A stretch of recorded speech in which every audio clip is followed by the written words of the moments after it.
विक्रम और बेताल। बहुत पुरानी बात है। धारा नगरी में गंधर्वसेन नाम का एक राजा राज करते थे। उसके 4 रानियां थीं। उनके 6 लड़के थे जो सब के सब बड़े ही चतुर और बलवान थे।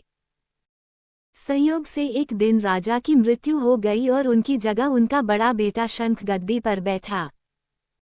उसने कुछ दिन राज किया, लेकिन छोटे भाई विक्रम ने उसे मार डाला और स्वयं राजा बन बैठा। उसका राज्य दिनों दिन बढ़ता गया और वह सारे जम्बूद्वीप का राजा बन बैठा। एक दिन उसके मन में आया कि उसे घूमकर सैर करनी चाहिए और जिन देशों के नाम उसने सुने हैं उन्हें देखना चाहिए। सो वह गद्दी अपने छोटे भाई भर्तृहरि को सौंपकर योगी बनकर राज्य से निकल पड़ा। उस नगर में एक ब्राह्मण तपस्या करता था।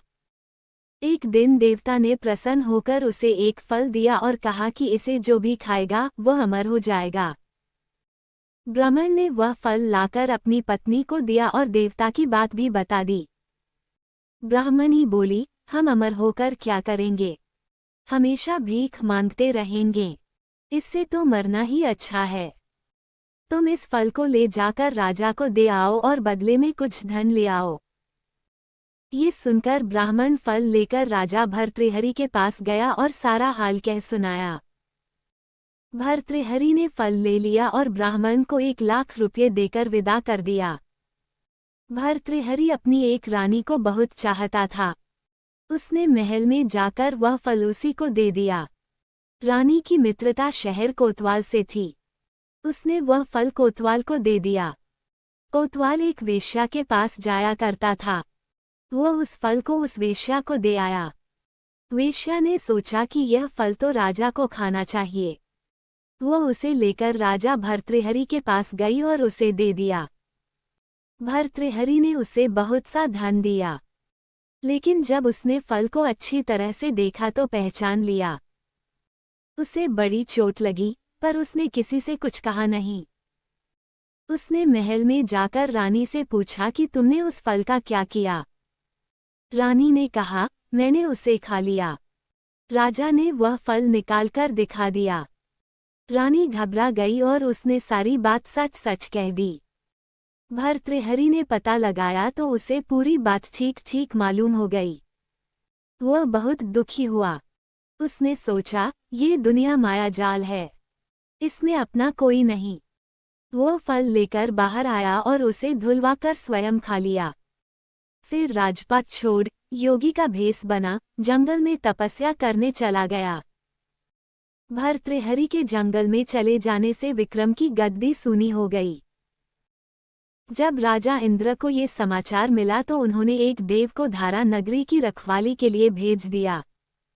वह रात दिन वहीं रहने लगा। भर्तृहरि के राजपाट छोड़कर वन में चले जाने की बात विक्रम को मालूम हुई तो वह लौटकर अपने देश में आया।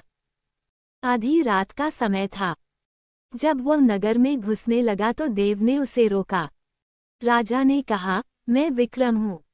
यह मेरा राज है। तुम रोकने वाले कौन होते?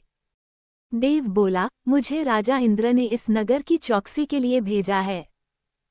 तुम सच्चे राजा विक्रम हो तो आओ, पहले मुझसे लड़ो। दोनों में लड़ाई हुई। राजा ने जरा सी देर में देव को पछाड़ दिया। तब देव बोला, हे राजन, तुमने मुझे हरा दिया। मैं तुम्हें जीवन दान देता हूँ। इसके बाद देव ने कहा, राजन, एक नगर और एक नक्षत्र में तुम 3 आदमी पैदा हुए थे। तुमने राजा के घर में जन्म लिया, दूसरे ने तेली के और तीसरे ने कुम्हार के। तुम यहाँ का राज करते हो, तेली पाताल का राज करता था।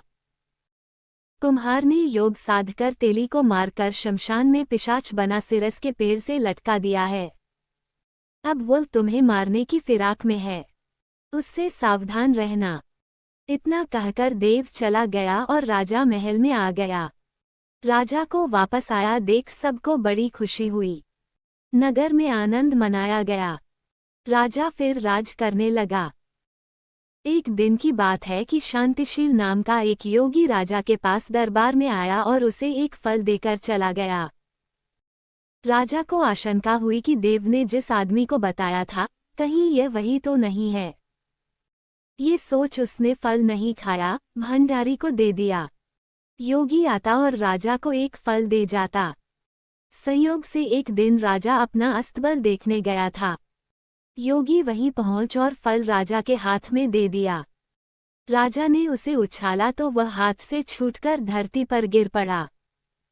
उसी समय एक बंदर ने झपटकर उसे उठा लिया और तोड़ डाला। उसमें से एक लाल निकला, जिसकी चमक से सबकी आंखें चौंधिया गईं। राजा को बड़ा अचरज हुआ। उसने योगी से पूछा, आप ये लाल मुझे रोज क्यों दे जाते हैं? योगी ने जवाब दिया, महाराज, राजा, गुरु, ज्योतिषी, वैद्य और बेटी, इनके घर कभी खाली हाथ नहीं जाना चाहिए। राजा ने भंडारी को बुलाकर पीछे के सब फल मंगवाए। तुड़वाने पर सब में से एक एक लाल निकला। इतने लाल देखकर राजा को बड़ा हर्ष हुआ। उसने जौहरी को बुलवाकर उनका मूल्य पूछा। जौहरी बोला, महाराज, ये लाल इतने कीमती हैं कि इनका मोल करोड़ों रुपयों में भी नहीं आंका जा सकता। एक एक लाल एक एक राज्य के बराबर है। ये सुनकर राजा योगी का हाथ पकड़कर गद्दी पर ले गया। बोला, योगी राज, आप सुनी हुई बुरी बातें दूसरों के सामने नहीं कही जाती। राजा उसे अकेले में ले गया। वहां जाकर योगी ने कहा, महाराज, बात यह है कि गोदावरी नदी के किनारे मसान में मैं एक मंत्र सिद्ध कर रहा हूँ। उसके सिद्ध हो जाने पर मेरा मनोरथ पूरा हो जाएगा। तुम एक रात मेरे पास रहोगे तो मंत्र सिद्ध हो जाएगा। एक दिन रात को हथियार बांधकर तुम अकेले मेरे पास आ जाना। राजा ने कहा, अच्छी बात है। इसके उपरांत योगी दिन और समय बताकर अपने मठ में चला गया। वह दिन आने पर राजा अकेला वहां पहुंचा। योगी ने उसे अपने पास बिठा लिया। थोड़ी देर बैठकर राजा ने पूछा, महाराज, मेरे लिए क्या आज्ञा है? योगी ने कहा, राजन, यहाँ से दक्षिण दिशा में 2 कोस की दूरी पर मसान में एक सिरस के पेड़ पर एक मुर्दा लटका है। उसे मेरे पास ले आओ, तब तक मैं यहाँ पूजा करता हूँ। ये सुनकर राजा वहां से चल दिया। बड़ी भयंकर रात थी। चारों ओर अंधेरा फैला था। पानी बरस रहा था। भूत प्रेत शोर मचा रहे थे। सांप आकर पैरों में लिपटते थे। लेकिन राजा हिम्मत से आगे बढ़ता गया। जब वह मसान में पहुंचा तो देखता क्या है कि शेर दहाड़ रहे हैं, हाथी चिंघाड़ रहे हैं, भूत प्रेत आदमियों को मार रहे हैं। राजा बेधड़क चलता गया और सिरस के पेड़ के पास पहुंच गया। पेड़ जड़ से फुनगी तक आग से दहक रहा था। राजा ने सोचा, हो न हो, ये वही योगी है जिसकी बात देव ने बताई थी।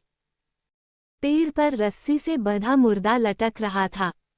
राजा पेड़ पर चढ़ गया और तलवार से रस्सी काट दी। मुर्दा नीचे गिर पड़ा और दहाड़ मार मार कर रोने लगा। राजा ने नीचे आकर पूछा, तू कौन है? राजा का इतना कहना था कि वह मुर्दा खिलखिलकर हंस पड़ा। राजा को बड़ा अचरज हुआ। तभी वह मुर्दा फिर पेड़ पर जा लटका। राजा फिर चढ़कर ऊपर गया और रस्सी काट मुर्दे का बगल में दबा नीचे आया। बोला, बता, तू कौन है? मुर्दा चुप रहा। तब राजा ने उसे एक चादर में बांधा और योगी के पास ले चला। रास्ते में वह मुर्दा बोला, मैं बेताल हूँ।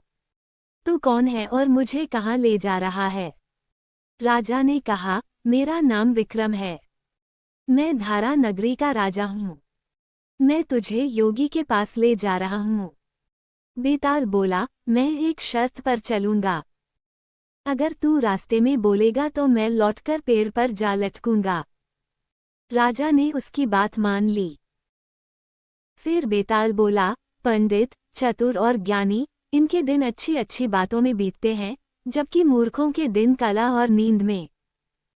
अच्छा होगा कि हमारी राह भली बातों की चर्चा में बीत जाए। मैं तुझे एक कहानी सुनाता हूँ। चैनल को लाइक, शेयर और सब्सक्राइब करना मत